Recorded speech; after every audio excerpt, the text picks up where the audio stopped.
I've noticed that when you tell young people that the way to influence others is to gain fame, fortune, and power, there's all kinds of problems with that. One of the biggest ones is that people often find it's difficult to acquire fame, fortune, and power. And so that leads to a lot of cynicism, which often devolves into bitterness and despair. And so, it's like you're kind of setting somebody up for failure from the beginning. And I think the same thing happens a lot when we talk about leadership. We say, oh, everybody should be a leader, everybody should be a leader. Most of us in the back of our head is kind of like, if everybody's a leader, who's driving the ship? If everybody's the captain, who's manning the sails? And so there is an aspect here where leadership is important, and the study of leadership and the functions of leadership are important things. Yet, if it's important to say, like, what do we mean by that? And if we mean out front leadership or responsibility or be in charge or something like that, that's important. It's also not universal. But if we talk about influence, I think that's different.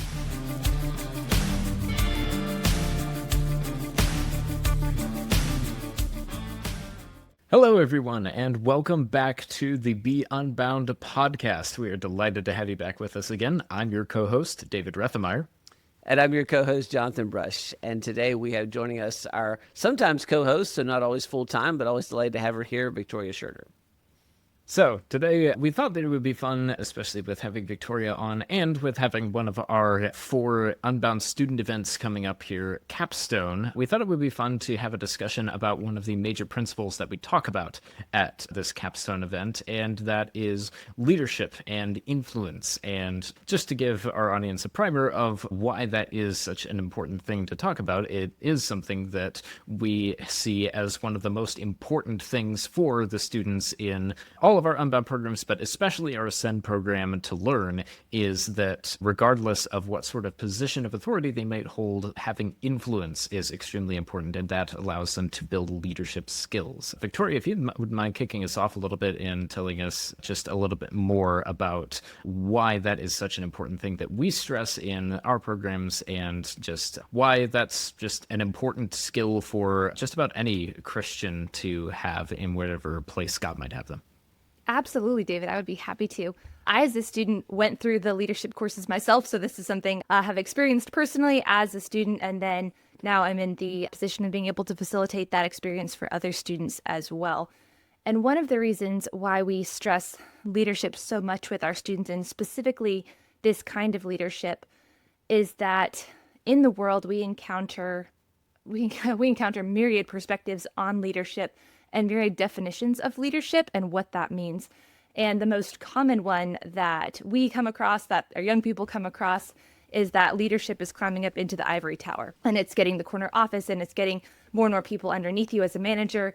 And we would argue that in Scripture, we don't see that. And obviously, if God wants to put somebody in a position of leadership or a high authority or, government official or whatever, that's his prerogative, and that's totally great. And their job is to be a faithful steward in that point.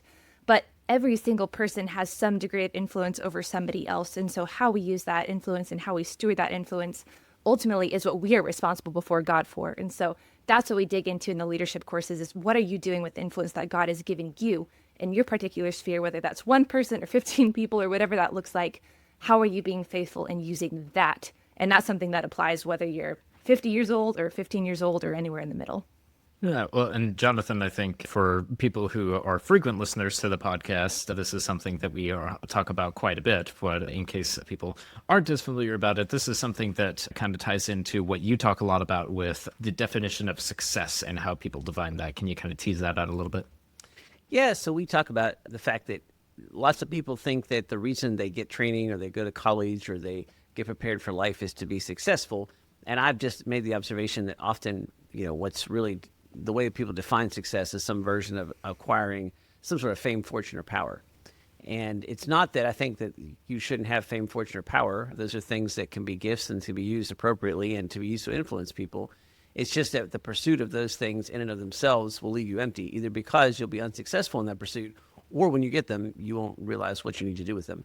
And so there should be something bigger to look for. And so we talk about training young people to thrive, and we have a set of definitions to go with that. But I think that this idea of influence is helpful because leadership is such a buzzword in our society. We've kind of got to the place where everybody wants to be a leader.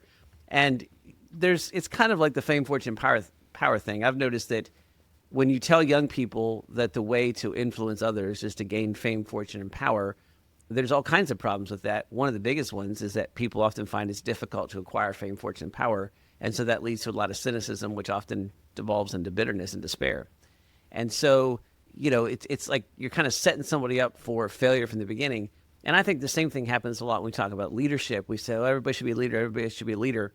Most of us in the back of our head is kind of like, if everybody's a leader, who's driving the ship? Like if everybody's the captain, who's manning the sails? And so there is an aspect here where leadership is important, and the study of leadership and the functions of leadership are important things. Yet, if it's important to say, like, what do we mean by that? And if we mean out front leadership or responsibility or be in charge or something like that, that's important. It's also not universal. But if we talk about influence, I think that's different. I also think it's worth noting that I don't see a biblical call to leadership. I do see a biblical call to influence, although the biblical word for that is typically discipleship. And so to me, becomes a lot more interesting. We're talking about something that's universal rather than something that applies to a limited amount of people. Leadership training is still important. It's just not universal like I think some people often use it in those terms. Yeah, I think a lot of the time when most people that I know hear the word leadership, they often think of the authors who write the Fortune 500, Fortune 500 company leaders who write books talking about leadership principles and how they were able to take these large companies to new heights. And that is absolutely an element of leadership. But I think for a lot of us, we look at those situations and we look at those and go, yeah, that looks great, and I'm glad that you were able to do that, but I don't necessarily know if I'm going to be in the same position that you were in to use some of those same mindsets and those same opportunities in my day-to-day life, whether I'm in a corporate office or whether I'm working a manual labor job or if I'm working at a fast food restaurant. And so those sort of lofty aspirations of leadership just tend to kind of fall flat a lot of the time, in my opinion. But as you guys are talking about, influence is something that we all have in some degree. And I think that just brings the whole concept of leadership down to a much more practical level where it is something that we can look at and go, okay, maybe I don't have a positional authority, but I do have the ability to bring about change and to make the world a little bit of a better place and to be doing kingdom building work with whatever that looks like. And so I would just be curious to kind of quiz both of you to see how that has played out in your own lives and to get some personal examples from the both of you where you've seen the opportunity to be able to do that. It could be for yourselves or for people that you've seen execute on this extraordinarily well. That's an excellent question, David. I think looking back, it's been interesting for me, but also for the people in my life to see that look different in different seasons. So as a young person, as a college student taking these courses, I was not married. I was in a different circle. Locally speaking, I've moved to a different community since then. I was the oldest person in my friend group, and we attended a smaller church at the time. I was actually the oldest youth in our church, the oldest in my family. And so that meant that there were a lot of very natural positions of influence to lean into. And I was really encouraged and exhorted through those studies to really make the most of that and to think about how I was, edifying and sharpening and encouraging those other young people in my life. And specifically, living out, as First Timothy talks about, living out that example in speech and conduct and love and all of those things. And as I've gotten older, honestly, I've had more questions about what that influence looks like personally. Professionally, it's different because now I'm working with students and now I'm in a position of authority with students, whereas I used to be the student. And so obviously there's some natural influence there. But just to be honest, I've had questions about what that looks like in my season personally. Like, all right, now I'm an adult. How do I influence the people around me? What is that supposed to look like? How do I steward that faithfully? So maybe just a yes and. I've seen that in my life, as I was younger, had some questions about that personally, but something that I've been able to kind of lean into in this new season and say, okay, God, what does that look like for me now in this new time of life? I think the thing that is interesting to me is that, I had, much like Victoria, I was the oldest in my family, and then I had some opportunities. And so I found that the leadership thing made sense to me because I was, by blessing of circumstance, in places where I got a lot of leadership responsibilities. So when people talk about leadership training, I'd be like, man, that makes sense for me. I'm in a leadership position. And I was president of this and in charge of this and this different things. And then even professionally, I had some of those opportunities. So you'd say, well, that's great. That's exactly what you want to be. That's being a leader. And there's lots of things to learn about being a leader, and there's lots of important skills there. And I'm really, really happy to have learned them. And I feel it's enriched my life and helped me do a better job of the things I've been responsible for. But my big kind of paradigm shift came upon the death of my mother-in-law. And she died pretty unexpectedly. And she was a really major part of our life.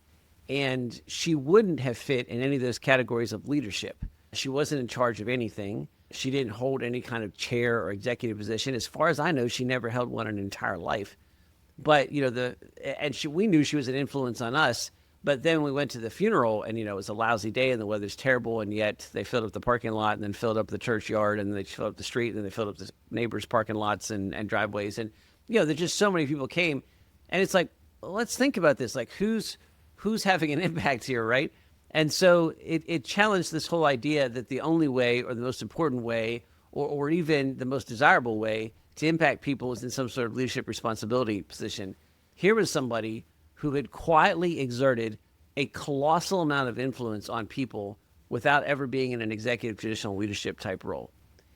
And she did it by just being faithful with what was in front of her, caring about the people that she came in contact with, dedicating her life to serving them, and doing it in a way that pointed to her Savior, right? You couldn't, and she never, she wasn't a preacher. It's not like she went around and talked to everybody about Jesus. It's just that you couldn't be associated with Roxanne for 5 minutes without knowing something about Jesus, without her even really saying it. And so to me, that was really interesting. And that profoundly changed me in the sense that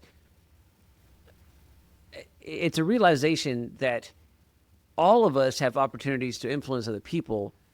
I would even go so far as to say all of us have an obligation, a responsibility to influence other people. And that is a large part of our purpose for being here. We teach students to navigate. You don't have to go discover your purpose. As a Christian, it's been given to you. It's to love the Lord your God with all your heart, mind, and soul, and your neighbor as yourself. And when you love your neighbor as yourself, you influence them. And you influence them to either move closer to or move away from the one who made them. And it just becomes as simple as that. And every single day you have interactions like that. Today I had an opportunity to influence my children when I woke up in the morning. I had an opportunity to influence the people that I work with. I had an opportunity to influence people that our company works with. I just got back from a meeting that took place in an ice cream shop. I had an opportunity to influence the people that sold me ice cream.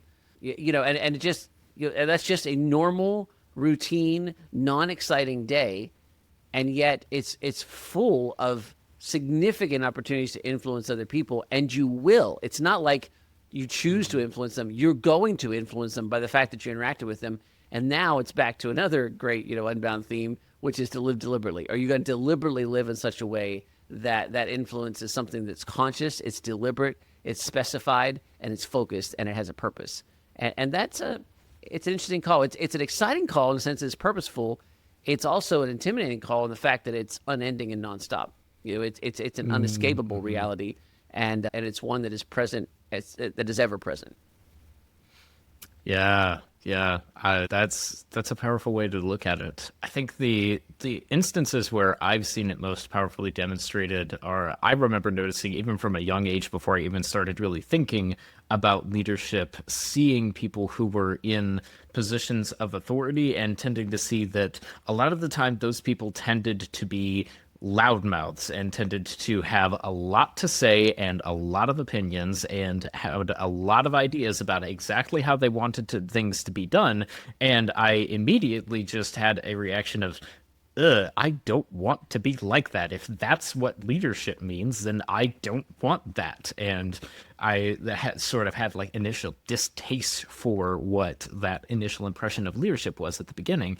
But then I very clearly remember starting to encounter some people, more specifically at my church, who there were people of all ages who I noticed were not in those traditional positions of authority per se, but whenever they spoke up, whenever they did choose to say something and try to make an effort to make some sort of change, people listened immediately because they knew if this person has something to say, it's worth listening to and it's worth actually taking seriously.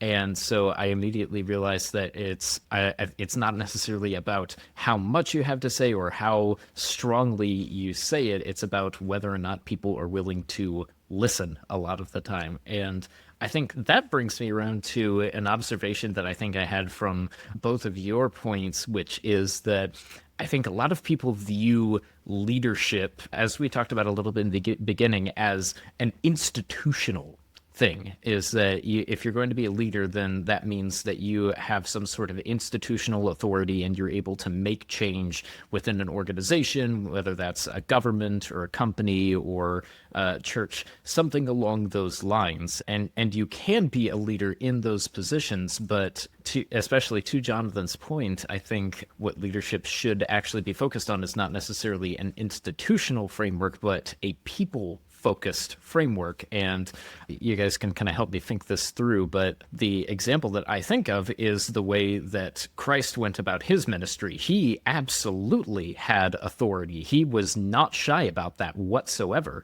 And he very clearly demonstrated that, and he wasn't afraid of stepping into institutions to look to make change. But what he spent the majority of his time doing, the way that he actually executed a lot of on his leadership, was just by interacting with everyday people and by spending time with people and using his influence to be able to create change in that way. And so I think even from that standpoint, we can look to that example and see how leadership is something that should be people focused, not institutionally focused. So I would be curious to get both of your reactions and thoughts on that. I love that definition that you just used, David, the people focused versus institution focused. And also the example that used of how Christ did ministry. And that it comes back a little bit to the discipleship and the mentorship idea, David, that you mentioned earlier. I think one thing that we see lacking in local communities, churches, maybe sometimes even in families, is kind of that intergenerational connection. And you could have a mentor or somebody discipling who's not necessarily that much older than you, although there's the wealth of wisdom and experience there that I think is highly encouraged. But maybe not maybe directly to answer your question, Dave, but just to expand on that, that to me comes back to an understanding of the ways that we influence and are influenced by other people, and really leaning into that, whether we're the ones who are trying to pour into somebody and disciple them or encourage or exhort them, or seeking out that influence for ourselves and saying, hey, I don't know everything. I do not have everything that I need. How can I seek that out? How can I choose an attitude of humility? How can I seek to have somebody come alongside me and help me as I'm trying to follow God with everything that I've got, and seeking out that leadership or influence for ourselves as well.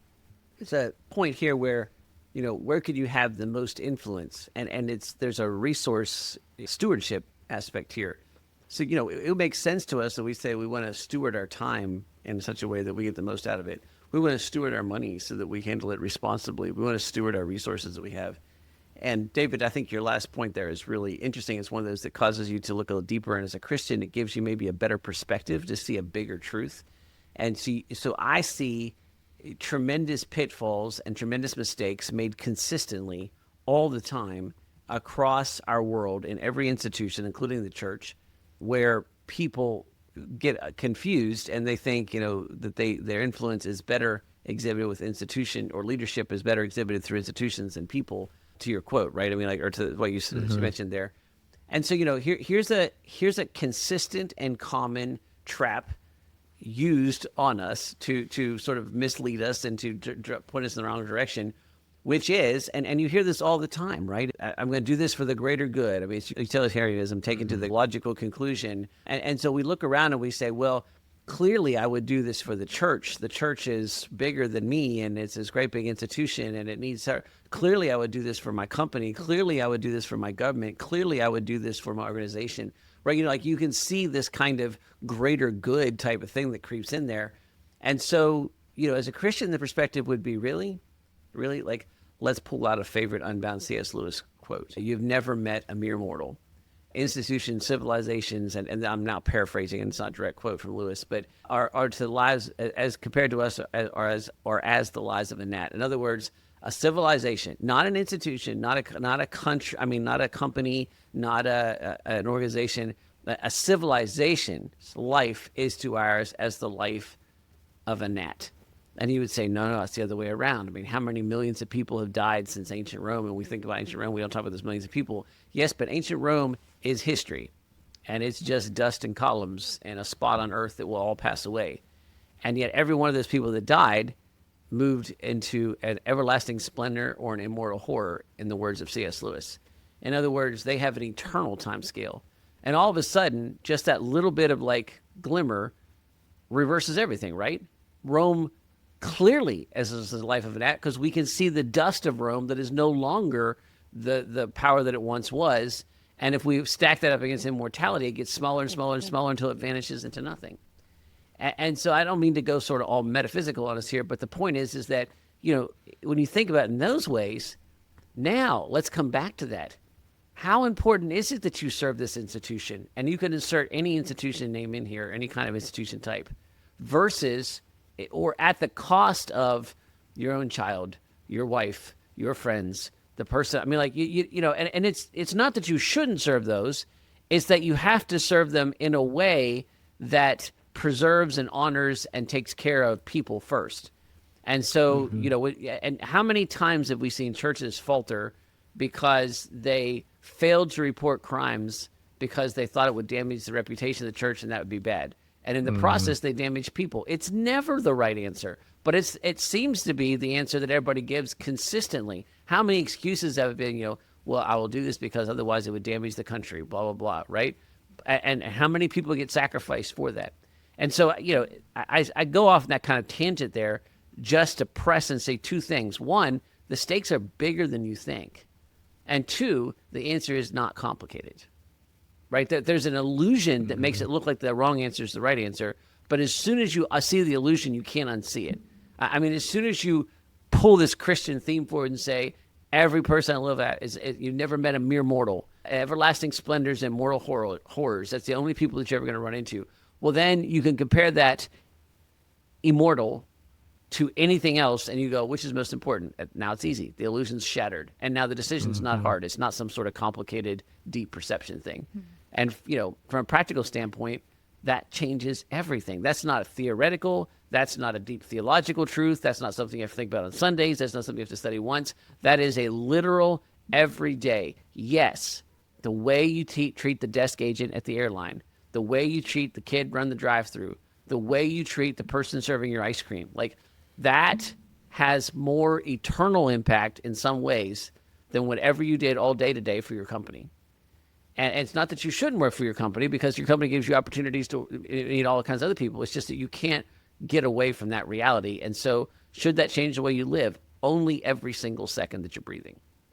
Yeah, I love how you brought in the practical side of that there at the end. Is that, you know, I think about this a lot of the time, is that if I end up working on a project for work and I'm hammering my head into, say, just like a website project the entire day, and I finally get that website project fixed, and then that causes me to be so frustrated that, you know, I leave my desk at work and then I go and, you know, I snap at somebody in customer service, then how worthwhile was that really? Really what I should realize is that I just needed to take a moment to recognize that, yes, that project at work was really important and worth spending the time and the effort on, but also this person that I'm interacting with, who maybe, sure, they're not necessarily meeting my specific needs at the moment. Maybe they're driving me up a wall, but they're still every bit as important. They're still every bit as valuable.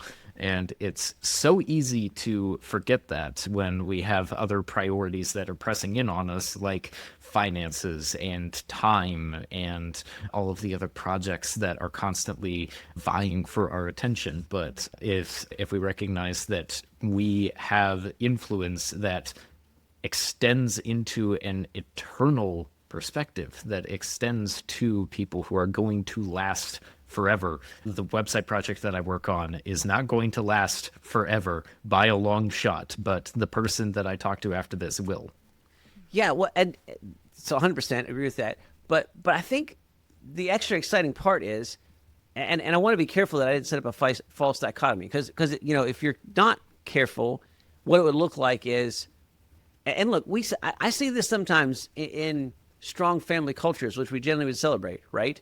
But the answer here is not, my children are so important and my family is so important that I will spend all my time with them, but now I can't feed them, right? Or now I can't, or I've underperformed at work, or those kinds of things. It's not a dichotomy. It's like, well, I'm not doing work stuff because my family's more important. Okay, well, your family is more important in some ways than work, and that's not an incorrect assumption.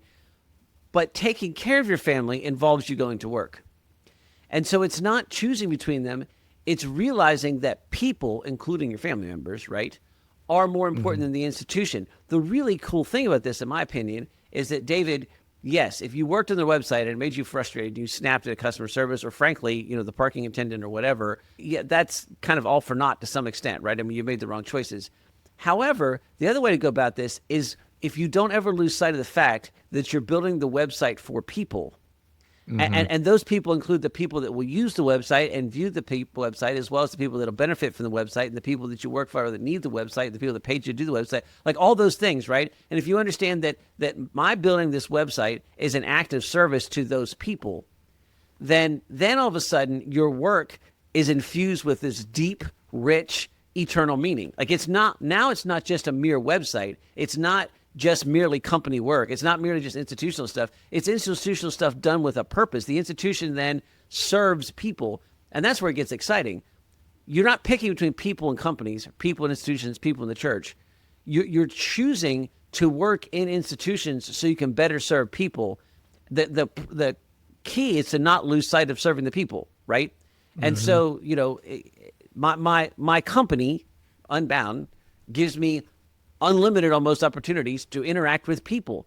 That's the point of it. The point is not for it to become enriched in and of itself as a separate entity. The point is that this gives me a tool to reach the people that listen to this podcast, my co-hosts on this podcast, the people I was in meeting with today, the students who will be at Capstone with. It gives me an opportunity to be in touch with all those people and to practice these things we talked about then valuing those people and having influence on them.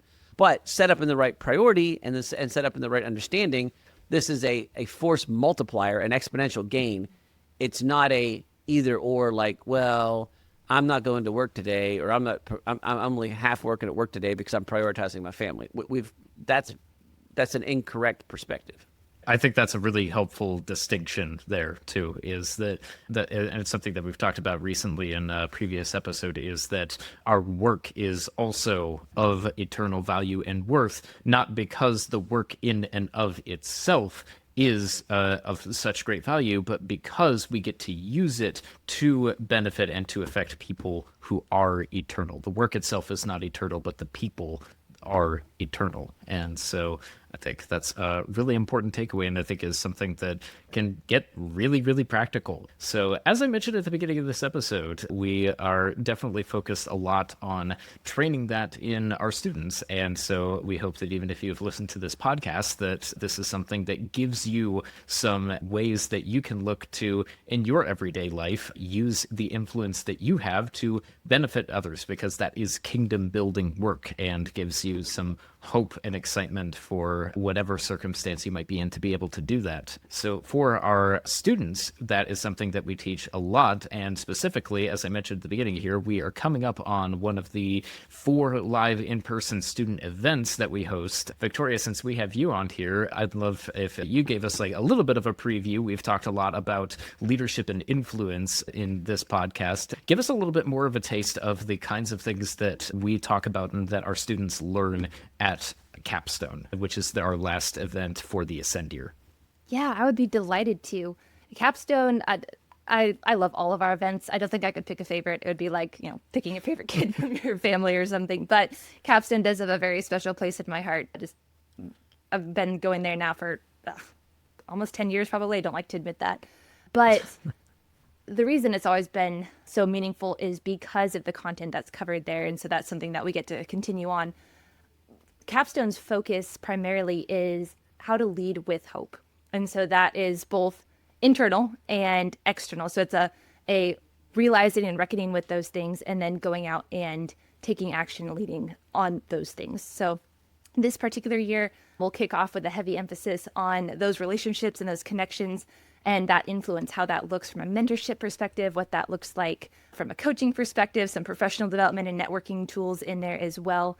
We'll dig into God's story and how we fit into that whole creation, fall, redemption, restoration arc, and how that gives hope and perspective to our own stories.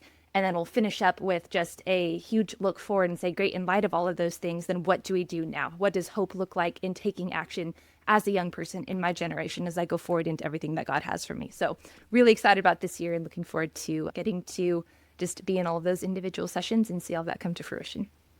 Now I'm twice as excited about Capstone. Well, if that sounds like something that you would be excited to have for your student, then you should know that the enrollment for our Ascend program, which is where students get to go to Capstone and 3 other events that contain content that is just as excellent as the content at Capstone, then you should take a look and learn more about it. You can go to our website, beunbound.us, and learn more about our Ascend program. You should know that we do have slots that are filling up very quickly for the Ascend program, and additionally pricing is also going up month by month. And so if you are looking to register for this next upcoming year, then now is definitely the time. So you should make sure to check out Ascend. And if you have younger students, make sure to check out our Equip and Explore high school coaching programs that use some of these same principles to be able to teach students who are in high school and come alongside of you and help you as the parent to be able to bring some of those skills in for your student as they're finishing their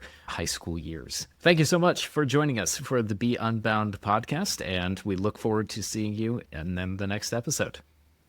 And always, be unbound.